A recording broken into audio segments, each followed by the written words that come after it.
Hey guys, Palsteron here, and today let's talk about my thoughts about the current Exile 2 patch 0.5. Now at this stage, we're 3 weeks into the league, and I thought I would make a video about what I liked about this patch and what I disliked. But what I want to front load here is that this patch was a huge change for me in the way I approach Exile 2, because this is the first patch that I actually really enjoy. And I don't just mean, oh, I log in and it's like a decent time. I mean, I'm waking up and I feel drawn towards my PC. My dishwasher has not been activated for an alarming amount of time, and that is what I wanted from this patch. So front and center, whether it's the honeymoon phase, whatever you want to call it, this is the patch where I am thinking about Exile 2 in the veins of, okay, we're now accelerating into what I would love this game to be. And as you guys know, in the future, when I made these feedback videos, it wasn't that I didn't think GG could do it. It was obvious that GG can do it if you played Exile 1 before.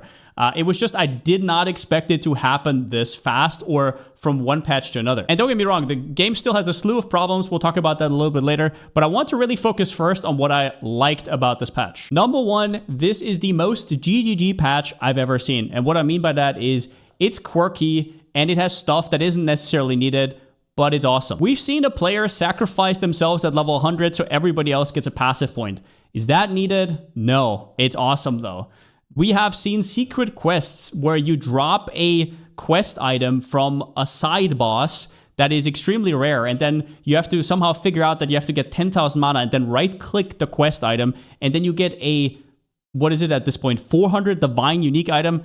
That's awesome. We have the taming, which you can only make in a specific map, and it has its own little side area that they crafted just for it. We have Lore Weave that has its own UI where you have to put in 60 rings. Did they need to make that UI? No. In Exile 1, you just have a vendor recipe, but in this game, everything is stylized. We have new bosses that honestly look incredible, and we have new ascendancies that completely change the way you approach the game. We have Gemling Legionnaire that completely changes all the qualities in the game and introduce certain skills as main damage dealers. And we have Martial Artist, which made them redo every single glove mod that is currently in the game, including unique gloves, and make an alternate version of it. This is what it means for the patch to be GGG. They make a ton of work for themselves for something that seems insignificant in the grand scheme of things, but it really isn't, and it does add up. Number two is the Infinite Atlas and the Endgame in general. They introduced a lot of new quest lines, hubs within the Atlas that makes it so you know where you are, kind of. And yeah, the quest lines give you a sense of purpose. First, the fortress, which you have to complete to get your main Atlas passive skill tree filled out. You get a ton of extra bonuses. It is definitely worth to do it ASAP. And then you have your quest lines depending on what you want to go for, like Breach or Abyss. And honestly, it just kind of works. Now, is there a lot of problems here? Like, for example, replayability. Do we want to do this every single league? No. But we've seen this in Exile 1 a lot of times as well, where they put out a new league, like, for example, King's March, where you had to fill out your whole city, you had to build your city, but then next league, they dialed it down and made it a lot easier. So that is usually their approach, and I think they're gonna find a good balance there. The biggest missed opportunity in this whole endgame thing, though, is actually getting all the necessary pieces to do the boss 6 times so you can unlock your whole Atlas, because a lot of us just bought the rest of the pieces because we saw like 2 or 3 pieces around the fortress, and then the others were like far away. So a lot of us paid like 30 to 50 divines just to complete our Atlas passive skill tree. I don't think that's a good idea. I think if this is kind of like seen as the tutorial to make you understand what's going on, at least completing one of those encounters should unlock the next one so you can see where it is. But that is minor nitpick. What I noticed the most though is what I call the runner's high. So if you play a lot of the same video game, you will get into this state of, oh, you're just putting in the next map and you're just going. You don't really, like, you have a podcast on or you have a stream on and you just keep going. This league really does mark the first time I've had that feeling in Exile 2. On top of that, we have the divine change, and there's something that changes. It's always hard to say with the loot, but I really enjoyed the loot this patch. Whatever that means. I don't even know what that means myself. Is it just because we're dropping more divines? Obviously, that doesn't mean anything in the economy because things are just going to get more expensive. But just in general, how the loot felt was notably different. And once again, chalk that up to honeymoon experience, whatever.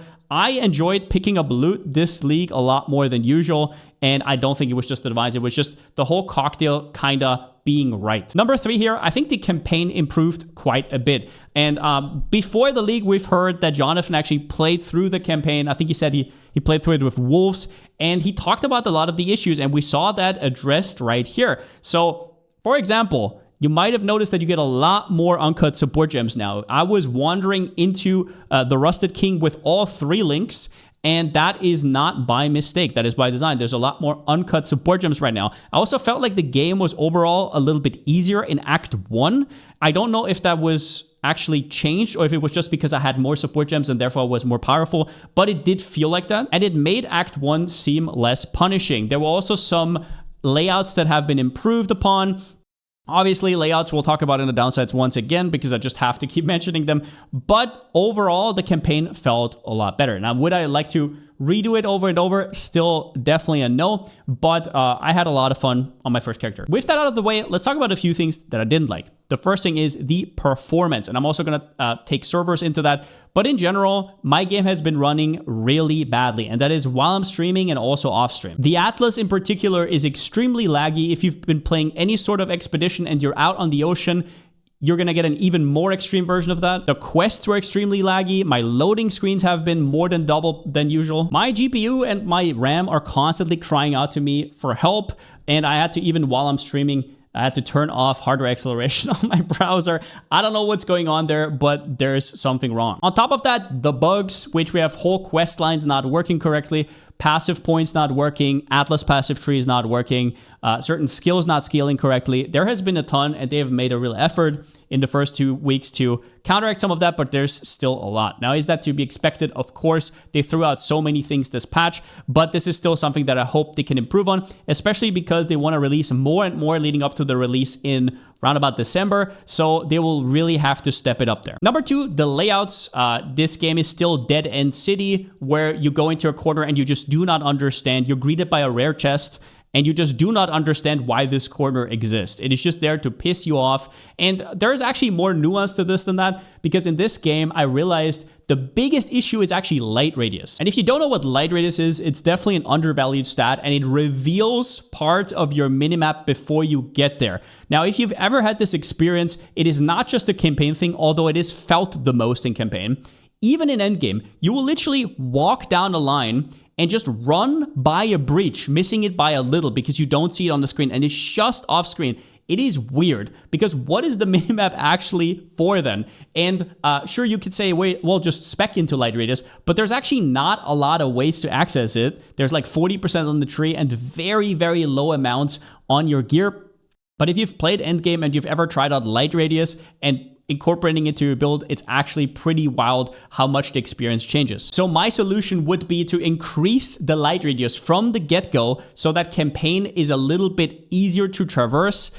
Don't make the mobs easier, just make it less annoying to get into dead ends constantly. And I don't know, maybe just like remove some of the dead ends. I have no idea. I think the landscapes are beautiful. Everything's really stylized. I love walking through this, but I just do not understand what's going on there. And the number 3 thing, and this has been getting a little bit larger this patch. It has been a tiny issue before, but role-playing has really been pretty hard. If you don't know, RPing, role-playing, which kind of refers in the gaming space to I don't know, you kill a boss and you have to wait for 8 seconds for it to drop you loot, which is a pretty big deal now that we're spawning them with ritual, with stone altars, and also in between, sometimes randomly.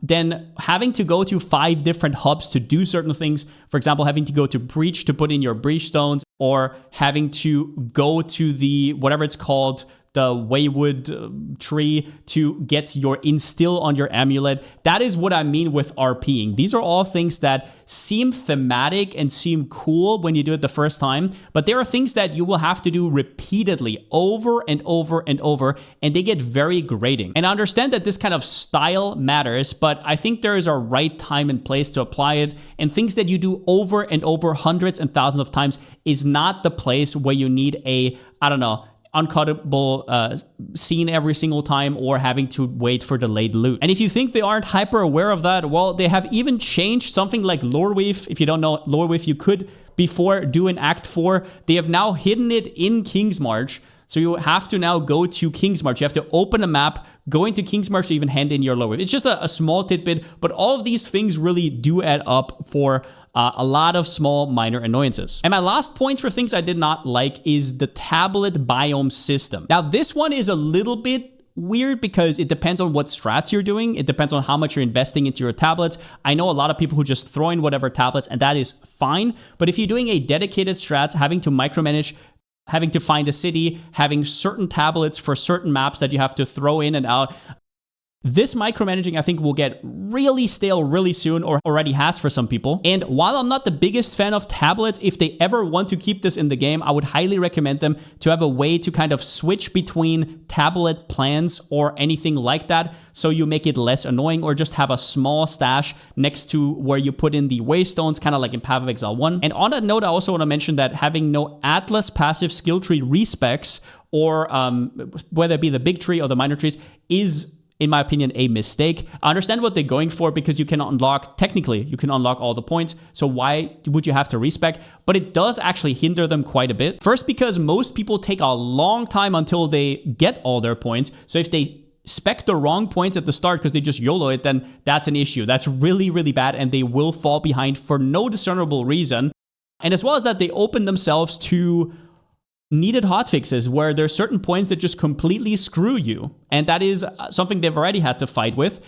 And yeah, with more and more complexity coming in, there's gonna be points that you don't actually want to take, and you would want to respec when you do certain strats. So I don't see why this is not currently in the game. Now, I have some other minor nitpicks, but they're mostly balance related, which I'm probably gonna put into a different video. And in general, I'm happy that this league made it so I'm enjoying Endgame, I'm enjoying traversing maps a lot more, and that has been my biggest goal, because after that we can talk about everything else. I think balance is important, obviously, but a few OP builds here or there are not going to make or break the game, whereas having the general gameplay loop be fun is IMO the biggest thing, and I feel like they've achieved that this patch. So overall, I really liked this league, and not only what it brought to the table, but also it showed GGG being themselves again, making quirky stuff, making fun stuff, having less annoyances, although introducing new ones. But overall, we're going to have a few resets before the game releases in December, and I'm really looking forward to what that's going to be. So